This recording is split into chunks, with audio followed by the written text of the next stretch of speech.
To give a few ground rules. Basically, I want to give my definition of racism, because I think it's imperative that we all know what we're talking about here. And in the workshop yesterday, I got a little frustrated because I wasn't sure we all understood racism, and when it did come up for definitions, it was midway through the workshop, and one of my criticisms is it should have come first. It should have come, so we're all on the same ground. So I want to just give this definition of racist, and I want to say it's part of what has come from the multiracial, multicultural, and also I go back to our papers on racism, which we established in this group ages ago, and my sociological definitions, which I used when I was teaching sociology at the University of Massachusetts. Racist: any action or inaction, intentional or not, which directly or indirectly contributes to the perpetuation of racism. By racism, I am specifically referring to a concept that the majority group feels that it is superior to the minority group, that they oppress socially, politically, and economically. And the results of their attitudes and actions serve to keep the oppressed in an oppressed state. Whether this is done knowingly, consciously, or unconsciously through privilege. Privilege is another term that I have to deal with here for you to understand where I'm coming from.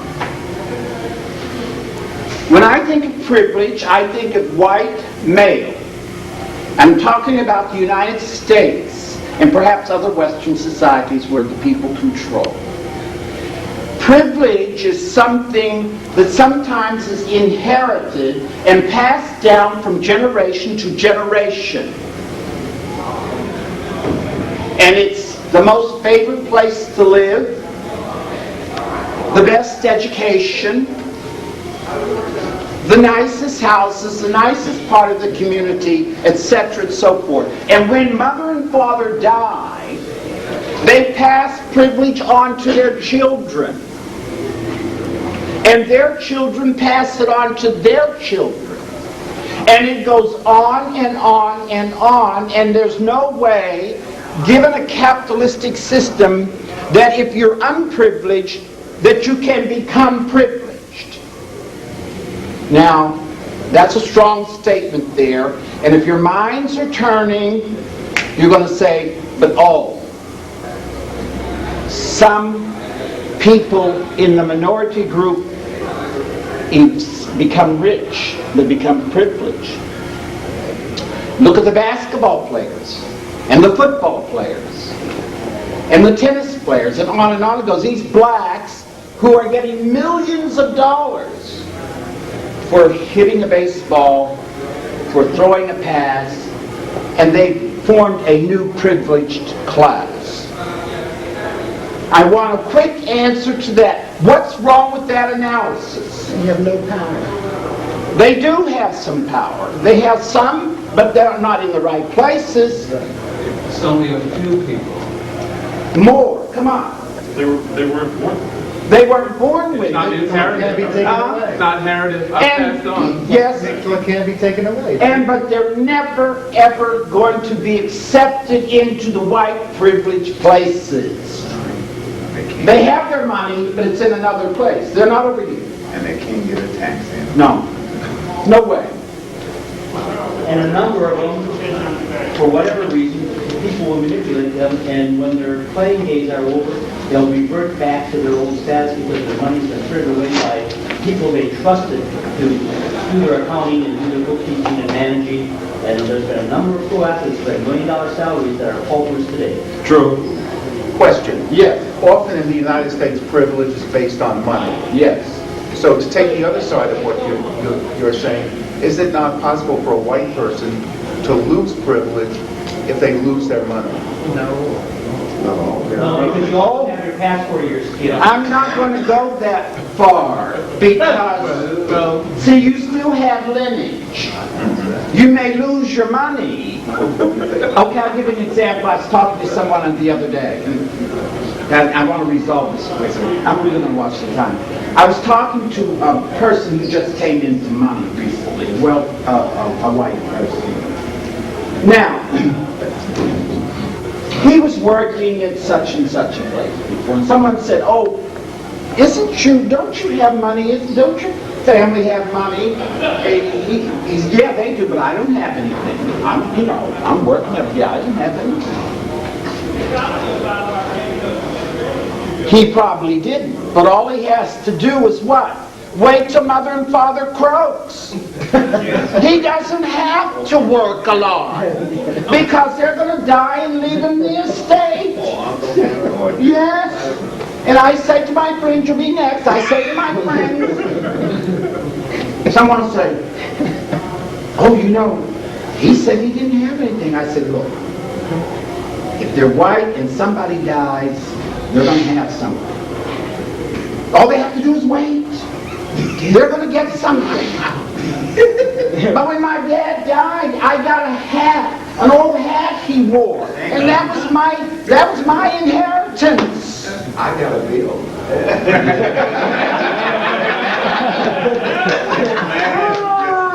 Yes.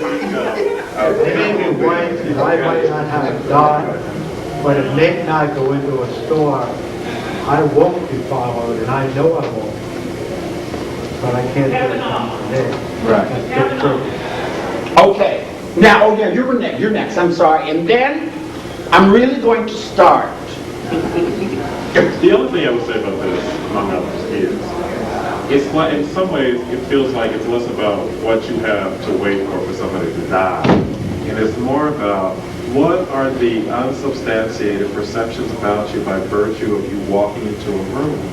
That's the notion of privilege right there, and it's absolutely and totally unearned. Yes. It's by virtue of what do people think when they see you before you open your mouth, despite what you're wearing, da-da-da-da. Entitlement. And there's this notion that if two people, white and black, were dressed similarly, and they walk into a room, or Ted Koppel and everybody else on television, a black person and a white person dressed similarly on the streets of Manhattan trying to get a cab.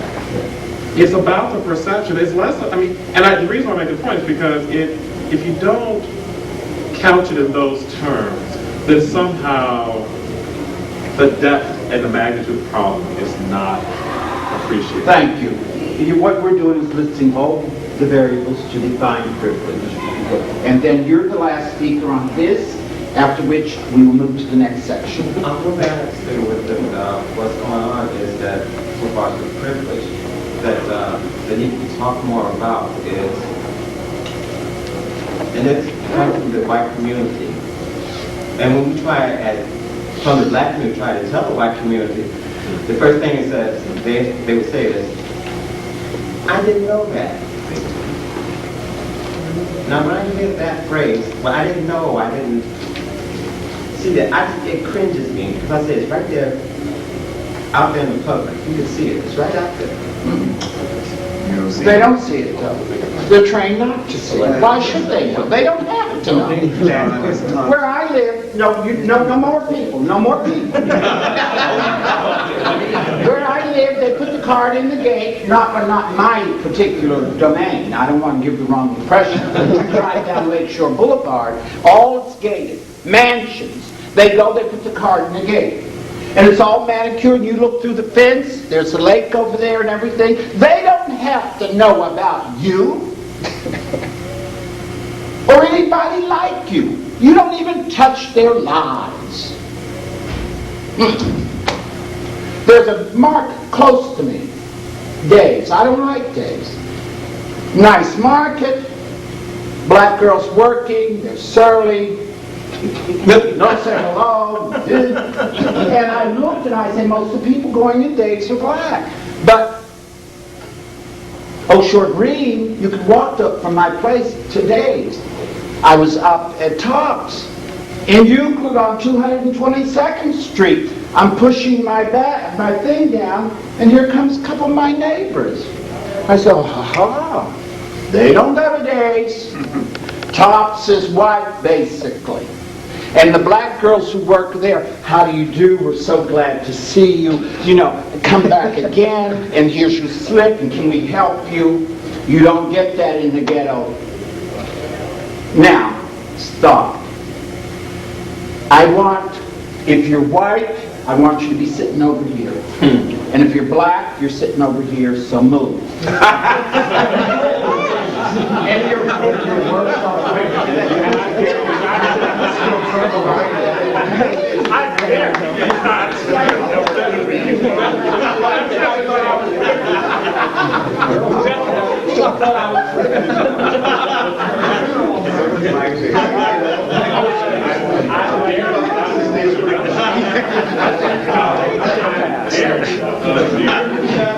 now, the next thing is,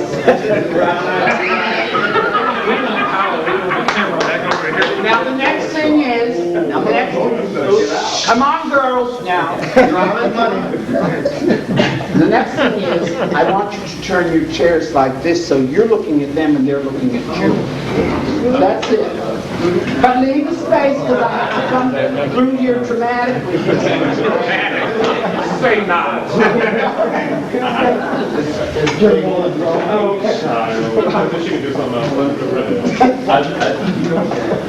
Now you see, I just want to say this publicly. I just get, Jerry, you have to turn the chair.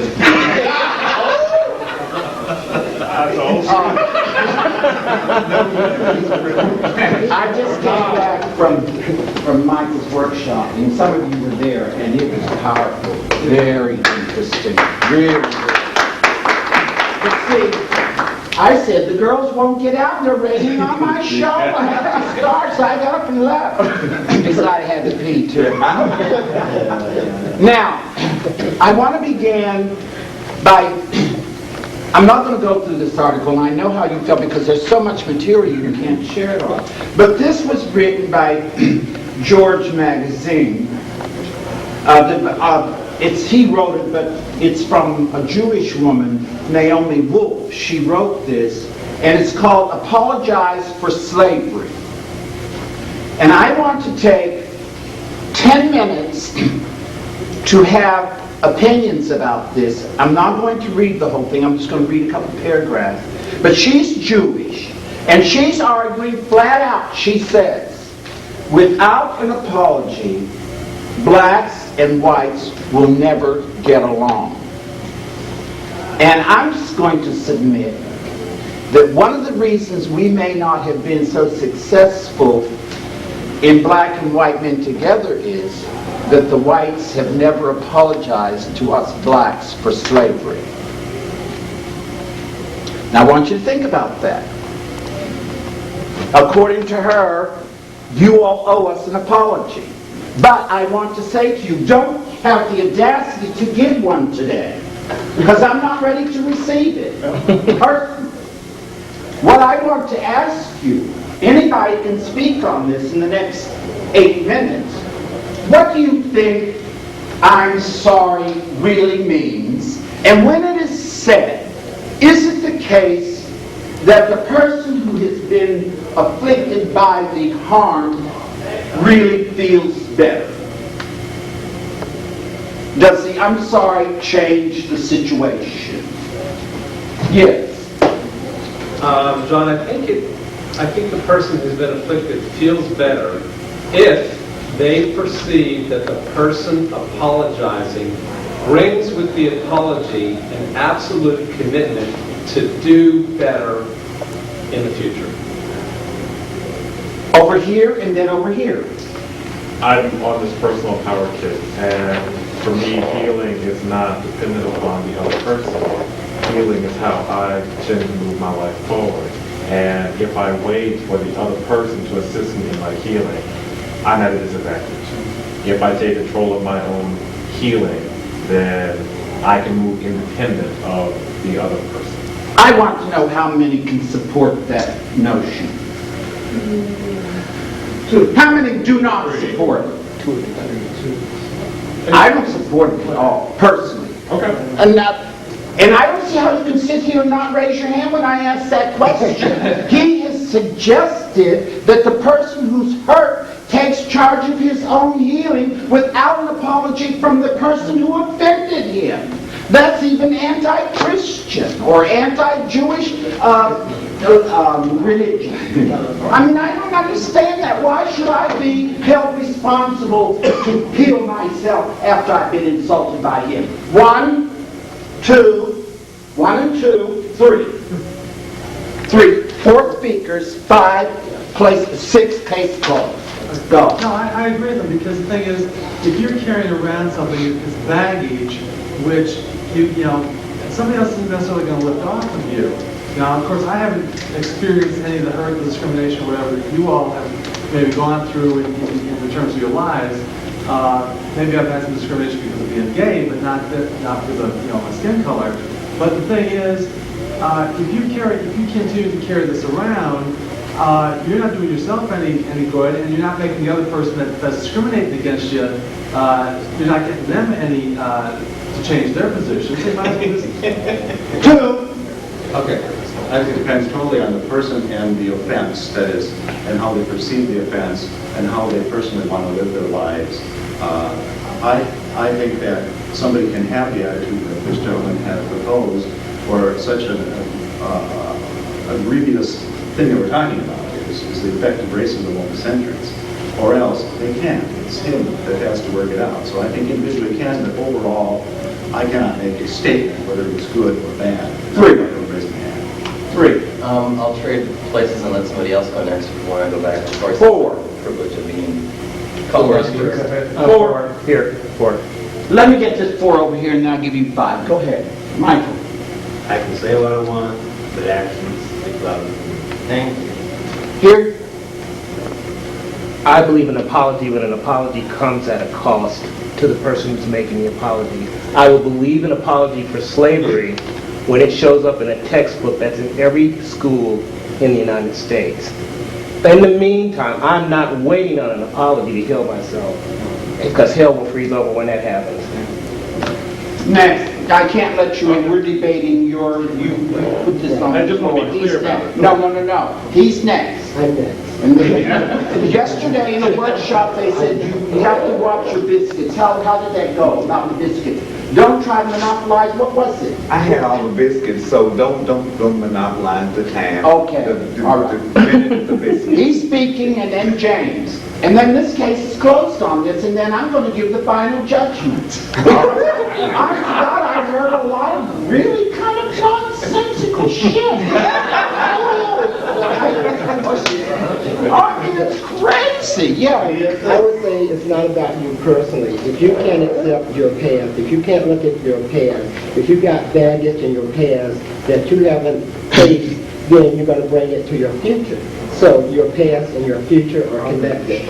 So that's my James. It's not about you personally. I think that there is a sense of self that people confuse with the sense of history sometimes, that says that you have to do it all alone. We're talking about an issue that is what made this country, in many ways, made the world be the richness within the world.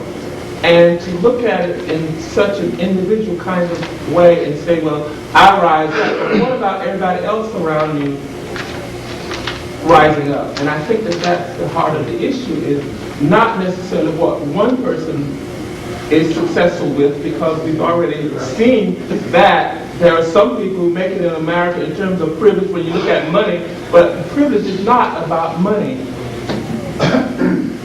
And that's, to me, the crux of the issue is, are we seeing this issue in light of a full community of people as opposed to individual selves? And that to me is where the issue is. All right, now you're going to speak as you passed, and then you're the last speaker, and then I'm going to make a statement, then he's going to read a statement from this article. It seems to me that an apology needs to be sincere and accompanied by love and respect. And that implies a whole lot of other things too. That implies sacrifice. It implies perhaps financial issues. It implies, it's like affirmative action isn't anything to those of us if we say, well, now I'm past the cutoff to get into Harvard, then I don't believe in affirmative action anymore. So I think love and respect is kind of the starting point, and the rest of it sort of falls out from there. And if we don't have enough history with one another to know how to respect each other, then we need, we got a ways to go. Okay, now I forgot your name. Robert. Robert, I want to put this to you. In a home situation, say you're married or you're a lover or whatever, in your home situation, and you do something that offends your lover, or your lover does something that offends you. And so the next thing, logically, you're going to expect what? An apology. And he never gives it to you. Are you going to heal yourself on that? Don't answer that, but I say no. You're going to carry that around. And you're going to expect that person to come and deal with that. And until it's dealt with, you're going to go to bed sleeping on one side and them on the other. They say, what's wrong with you? I say, you owe me an apology. I ain't fucking you tonight. And so the notion that I have to heal myself because you offended me, I think is ludicrous. And I'm not accepting it. And you can live by that if you want to, but it takes you nowhere. Now, would you read that paragraph? Why does an apology matter? Why is memorializing our slave past important for the present? These things matter because without them, both sides remain stuck. The mass denial of slavery by the dominant culture creates what denial creates in any dysfunctional family: inflamed articulation of the denied truth by the injured party. The more one family member silences, the more the other symbolically over-emotes. When a black man was recently dragged to his death by 3 whites in Jasper, Texas, whites quoted in news coverage swore that the savage murder was an isolated event, as if they were unconscious of the history of lynching in towns just like theirs.